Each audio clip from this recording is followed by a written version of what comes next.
الا اللہ دی کا سر نہالا الہ الا اللہ لا الہ الا اللہ دی ہے تیغ فسانہ الہ الا اللہ لا الہ الا اللہ۔ کلام اقبال آپ نے سنا، اب خالد جوہری صاحب سے گفتگو کا آغاز کرتی ہیں۔ جی سر، السلام علیکم۔ السلام، کیا حال ہے؟ جی سر، پروگرام کے آغاز میں ہم آپ سے پوچھیں گے کہ اقبال نے مرد مومن کا تصور کہاں سے حاصل کیا؟ اعوذ باللہ من الشیطان الرجیم، بسم اللہ الرحمن الرحیم۔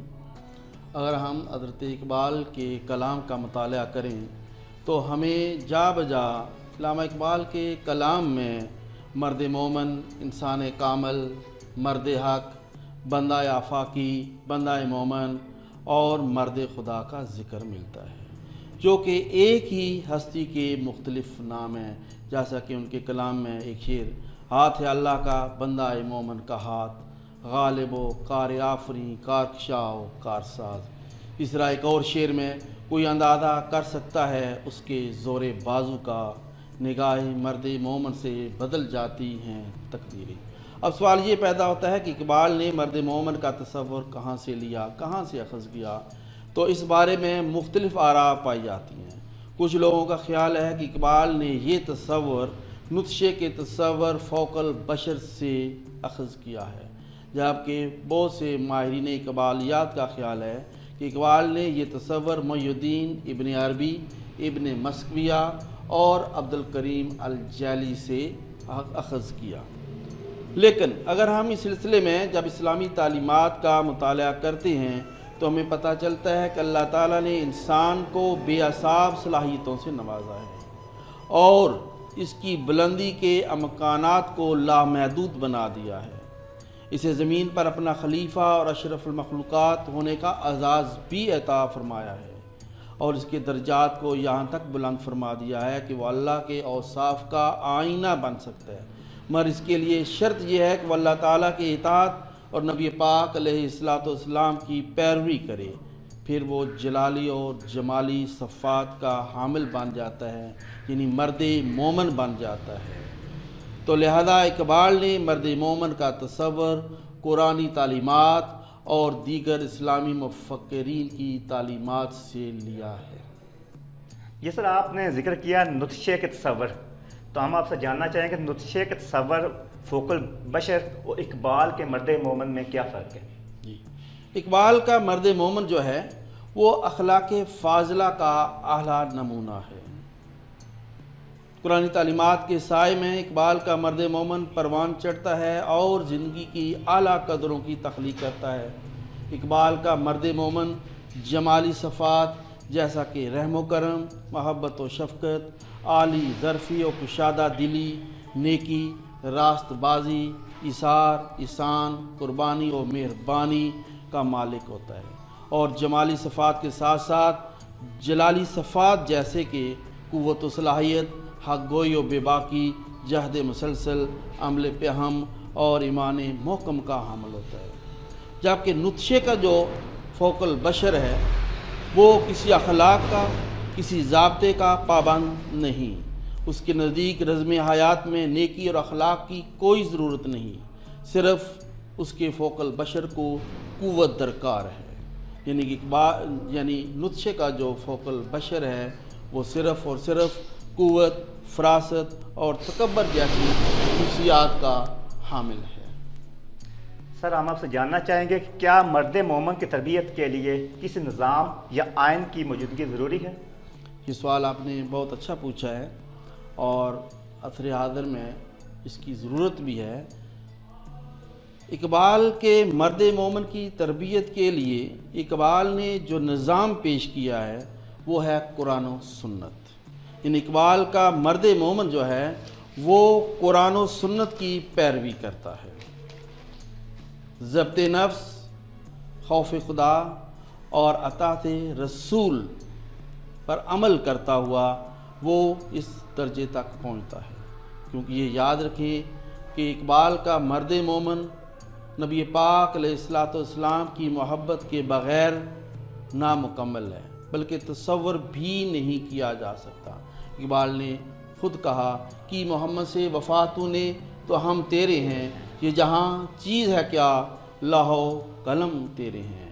اقبال کے مرد مومن پر قرآن و سنت کی گہری چھاپ ہوتی ہے، اور جو جتنا اس پر پابند ہوگا وہ مرد مومن کے بلند سے بلند تر مدارج پر فائز ہوگا۔ جیسا کہ حضرت ابوبکر صدیق، کافر کی یہ پہچان کہ آفاق میں گم ہے، مومن کی یہ پہچان گم اس میں ہے آفاق۔ اس طرح اقبال کا مرد مومن جلال و جمال کا مجموعہ ہے، جیسا کہ حضرت عمر فاروق رضی اللہ تعالیٰ عنہ، جس سے جگر لالا میں ٹھنڈک ہو وہ شبنم، دریاؤں کے دل جس سے دہل جائیں وہ طوفان۔ اسی طرح اقبال کا مرد مومن پیکر صبر و رضا، جیسا کہ حضرت عثمان غنی رضی اللہ تعالیٰ عنہ، اور لیدہ ہے مومن کی نئی آن نئی شان، گفتار میں کردار میں اللہ کی برہان۔ اور اقبال کا مرد مومن حق کے لیے موم اور باطل کے لیے شعلہ جوالہ بن جاتا ہے، جیسا کہ حضرت علی رضی اللہ تعالیٰ عنہ، ہو ہلکا یاراں تو بریشم کی طرح نرم، رزم حق و باطل ہو تو فولاد ہے مومن۔ اقبال کا جو مرد مومن ہے وہ عشق کو عقل پر ترجیح دیتا ہے، جیسا کہ حضرت بلال حبشی رضی اللہ تعالیٰ عنہ، روز ازل مجھ سے کہا یہ جبریل نے، عقل کا جو غلام ہو وہ دل نہ کر قبول۔ جی بہت شکریہ۔ آخر میں سر ہم آپ سے جاننا چاہیں گے کہ اقبال کے مطابق ایک مرد مومن کن خصوصیات کا حامل ہوتا ہے؟ اقبال نے اپنے کلام میں مرد مومن کی صفات اور خصوصیات کو کافی تفصیل سے پیش کیا۔ یہ مرد مومن وہی ہے جس نے اپنی خودی کی پوری طرح تربیت و تشکیل کی ہے۔ تربیت اور استحکام خودی کے جو تینوں مراحل ہیں، ضبط نفس، اطاعت الہی، حب رسول اور نیابت الہی طے کرنے کے بعد اشرف المخلوقات اور خلیفۃ اللہ فی الارض ہونے کا مرتبہ حاصل کر لیا۔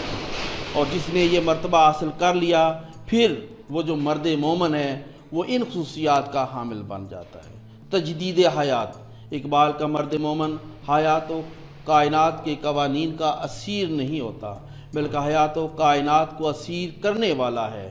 قرآن مجید نے انسانوں کو تصویر کائنات کی تعلیم دی ہے، اور وہ وقت کا شکار نہیں ہوتا بلکہ وقت اس کے قبضہ میں ہوتا ہے، جیسا کہ اقبال نے فرمایا مہرو ماہو انجم کا محاسب ہے کلندر، ایام کا مرکب نہیں راکب ہے کلندر۔ اقبال کے نزدیک بندہ مومن کی جو دوسری خصوصیت ہے وہ ہے عشق۔ بندہ مومن اپنی تمام تر کوششوں کو عشق کے تابع رکھتا ہے۔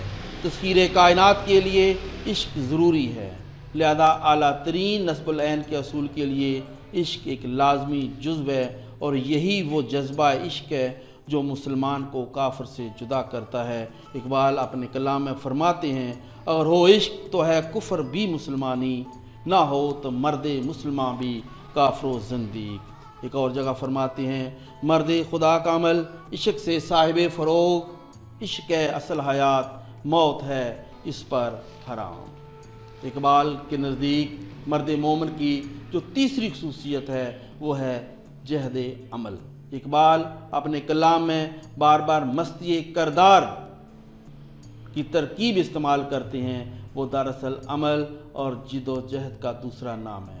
بندہ مومن ہمیشہ سرگرم عمل رہتا ہے، جیسا کہ اقبال نے خود فرمایا عمل سے زندگی بنتی ہے جنت بھی جہنم بھی، یہ خاکی اپنی فطرت میں نہ نوری ہے نہ ناری ہے۔ ایک اور جگہ اقبال نے فرمایا یقین محکم عمل پہ اہم محبت فاتح عالم، جہاد زندگانی میں ہیں یہ مردوں کی شمشیریں۔ اس طرح اقبال نے اپنے کلام میں بندہ مومن کی ایک اور خصوصیت بیان کی ہے جمال و جلال۔ بندہ مومن جمالی اور جلالی دونوں صفات کا حامل ہوتا ہے۔ بظاہر تو جلالی اور جمالی کیفیات آپس میں متضاد نظر آتی ہیں، لیکن حقیقت میں دونوں ایک دوسرے سے جدا نہیں۔ درویشی و سلطانی، قاہری و دل بری بھی یک وقت مرد مومن میں پائی جاتی ہیں۔ جیسا کہ اقبال نے اپنے کلام میں فرمایا، ہو ہلکا یاراں تو ریشم کی طرح نرم، رزم حق و باطل ہو تو فولاد ہے مومن۔ اسی طرح ایک اور جگہ، جس سے جگر لالہ میں ٹھنڈک ہو وہ شبنم، دریاؤں کے دل جسے دہل جائیں وہ طوفان۔ ایک اور اقبال نے مرد مومن کی یہ خصوصیت بتائی، حق گوئی اور بے باکی۔ اقبال کا جو مرد مومن ہے وہ جرأت مند، بے خوف اور حق گو ہوتا ہے، موت اسے ڈرا نہیں سکتی۔ قوت ایمانی سے وہ شر کی تمام قوتوں کا مقابلہ کرتا ہے۔ ہر لہجہ ہے مومن کی نئی شان نئی آن، گفتار میں کردار میں اللہ کی برہان۔ اس طرح اقبال نے ایک اور اس کی خصوصیت بنائی ہے، فقر و استغنا۔ مرد مومن کا ایک امتیازی جو وصف ہے اقبال کے نزدیک وہ فقر و استغنا ہے۔ وہ نطشے کے فوق البشر کی طرح تکبر و غرور کا مجسم نہیں، بلکہ اقبال کا جو مرد مومن ہے وہ درویشی و کلندری و عاجزی کا مجسم ہے۔ مٹایا کیسر و کسریٰ کے استبداد کو جس نے، وہ کیا تھا زور حیدر فقر بوذر صدقے سلیمانی۔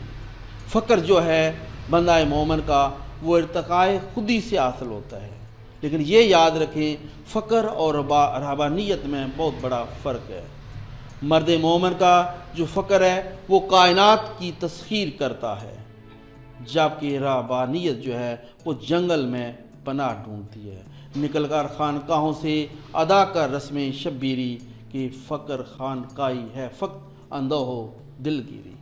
جی ناظرین، فکر اقبال اور مرد مومن پر خالد جوہری صاحب کی بہت خوبصورت گفتگو سنی۔ اس کے ساتھ ہی آج کا یہ پروگرام اختتام پذیر ہوتا ہے۔